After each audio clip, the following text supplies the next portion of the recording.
زکوٰۃ فرض، اللہ تعالیٰ کے دین کو قائم کرنے کی جد و جہد فرض۔ یہ فرض جو ہے اگر پورا نہیں ہوا ہے اور آپ نوافل کی طرف چل پڑے ہیں تو یہ آپ کا رخ غلط ہو گیا ہے۔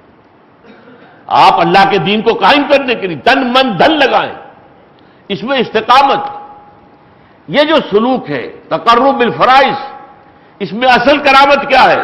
استقامت، کھڑے رہنا، ڈٹے رہنا، مخالفتیں آئیں، کوئی بھی تکالیف آئیں، مسائل آئیں، وہ صبر کرنا، وہ جو فرمایا گیا وَلَنَبْلُوَنَّكُم بِشَيْءٍ مِّنَ الْخَوْفِ وَالْجُوعِ وَنَقْصٍ مِّنَ الْأَمْوَالِ وَالْأَنفُسِ وَالثَّمَرَاتِ وَبَشِّرِ الصَّابِرِينَ۔ یہ سب سے بڑی کرامت ہے، اللہ کی راہ میں جان دے دینا سب سے بڑی کرامت ہے۔ یہ دوسری کرامتیں جو ہیں ہمیں صحابہ کے ہاں ان کا تذکرہ نہیں ملتا۔ یہ اصل میں تقرب بالفرائض کا معاملہ تھا۔ ہاں جب دین قائم ہو گیا، نظام خلافت قائم ہو گیا، شریعت خداوندی نافذ ہو گئی، اب ٹھیک ہے، اب فرض کا وہ معاملہ ادا ہو گیا۔ اب تو یہ ہے کہ ریاست کے ذمے ہے، حکومت کے ذمے ہے۔ وہ اگر کہیں مانگتی ہے، مطالبہ آتا ہے 10,000 آدمی چاہیے فلاں محاذ کے لیے، اور اگر 10,000 نکل گئے تو باقی کی طرف سے فرض کفایہ ادا ہو گیا۔ ہر ایک کے اوپر اب فرض نہیں رہا، لیکن جب تک وہ نظام خلافت قائم نہیں ہوا ہر ایک پر فرض ہے۔ یہ فرض عین ہے، یہ فرض کفایہ نہیں ہے۔ کفایہ تو تبھی ہوگا جب قائم ہو جائے، کفایت کر جائے اس درجے تک کہ نظام قائم ہو جائے۔ جب قائم ہو گیا اب یہ فرض کفایہ ہے۔ آیا ہے محاذ جنگ سے مطالبہ، حضرت ابو عبیدہ بن الجراح جو ہے منگا رہے ہیں کہ اتنے 1000 آدمی چاہیے فوری طور پر۔ اب مدینے میں اعلان ہو گیا، اب نکل آئے ہیں، اس کے بعد باقی اپنے گھر میں سوئیں۔ اب وہ نوافل پڑھیں، ادا کریں، روزے رکھیں، علمی کام میں لگے رہیں، تو کوئی بھی کرے، روحانی جو ہے مشقتیں کرے، وہ ٹھیک ہے۔ اس کا البتہ یہ ہے کہ پھر اس کا درجہ بڑھتے بڑھتے یہاں تک پہنچ جاتا ہے نوافل کا کہ پھر اس سے کرامات کا صدور ہوتا ہے۔ یہ کرامات کا صدور ہی ہے جسے اللہ کہہ رہا ہے کہ میں اس کی آنکھیں بن جاتا ہوں جسے وہ دیکھتا ہے۔ یہ حضرت عمر کی آنکھ بن گیا تھا اللہ تعالیٰ، جس سے کہ حضرت عمر نے رضی اللہ تعالیٰ عنہ وہ میدان جنگ دیکھا ہے، حضرت عمر کی آواز وہاں پہنچائی ہے۔ بعد میں ثانیہ نے بتایا جب واپس آئے ہیں محاذ جنگ سے کہ میں نے سنی وہ آواز اور اس کے مطابق میں نے اپنی چال بدل دی۔ تو کرامات کا معاملہ جو ہے وہ تقرب بالنوافل کے ساتھ ہے، تقرب بالفرائض کے ساتھ نہیں ہے۔ یہ ہے نقطے کی بات جو سمجھ لیجئے۔ آج ہم جو جد و جہد کر رہے ہیں، چونکہ نظام قائم نہیں ہے، شریعت الہی نافذ نہیں ہے، تو جو فرض ہے اتنا بڑا اقامت دین کی جد و جہد، وہ فرض ہے جو ہمارے سروں کے اوپر ہے۔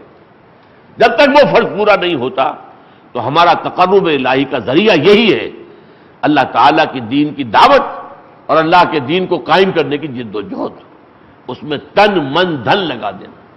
یہ سلوک محمدی ہے صلی اللہ علیہ وسلم۔ صحابہ کو حضور نے یہ سلوک طے کرایا تھا، یہ ان کا سلوک تھا، سلوک صحابہ اور سلوک محمدی صلی اللہ علیہ وسلم۔ باقی یہ ہے کہ جو اس کے بعد پھر نظام بن گیا، شریعت نافذ ہو گئی، اگرچہ کچھ عرصے کے بعد وہ سیاسی نظام تو بدل گیا، ملوکیت آ گئی، لیکن شریعت پھر بھی نافذ تھی، اللہ کے احکام نافذ تھے۔ اس اعتبار سے اب یہ موقع تھا، اسی لیے پھر اس دور کے اندر جو ہے اولیاء اللہ نے پھر جو بھی مشقتیں کی ہیں، روحانی مشقتیں کی ہیں، چلہ کشی کی ہے، بہت اپنے اوپر جو ہے نوافل کا بوجھ ڈالا ہے، اور اس کے ذریعے سے ان کے ذریعے سے کرامات بھی پھر ظاہر ہوئی ہیں۔ تو وہ بالکلیہ غلط نہیں ہے، لیکن بالکلیہ صحیح بھی نہیں ہے۔ آپ جو پڑھتے ہیں کتابوں کے اندر مبالغہ ہوتا ہے۔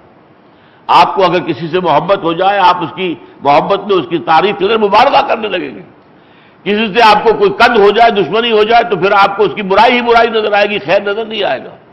لہذا ان میں ہمارے لیے کوئی سند نہیں ہے، اس لیے کہ آپ کو معلوم ہے کہ اللہ کی کتابوں میں تحریف ہو گئی، حدیثوں میں ہو گئی، حدیثیں گھڑ لی گئی، جھوٹی موضوعات، حدیثیں ضعیف تو ہے ہی ہے، موضوعات بھی ہیں جن کو کہ گھڑ لیا گیا، جھوٹی۔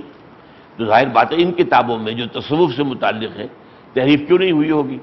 ہمارے لیے اصل کتاب اللہ کی کتاب، اصل رہنمائی رسول کی سنت، اور اس کو اللہ تعالیٰ نے حدیث کی شکل میں محفوظ کر دیا ہے۔ تو یہ اصل میں فرق ہے ایک بالنوافل وہ ہے جو اللہ کا محبوب ترین ہے. آپ جو ہے وہ تو ہے میرا بندہ فرائض کے ذریعے سے میرے قریب سے قریب تر ہوتا ہے. البتہ یہ ہے کہ جب فرائض کا درجہ پورا ہو گیا، دین قائم ہو گیا، شریعت الہی قائم ہو گئی، حکومت الہیہ قائم ہو گئی، اب جو ہے وہ جو نوافل کے ذریعے سے تقرب کا معاملہ کھل گیا ہے.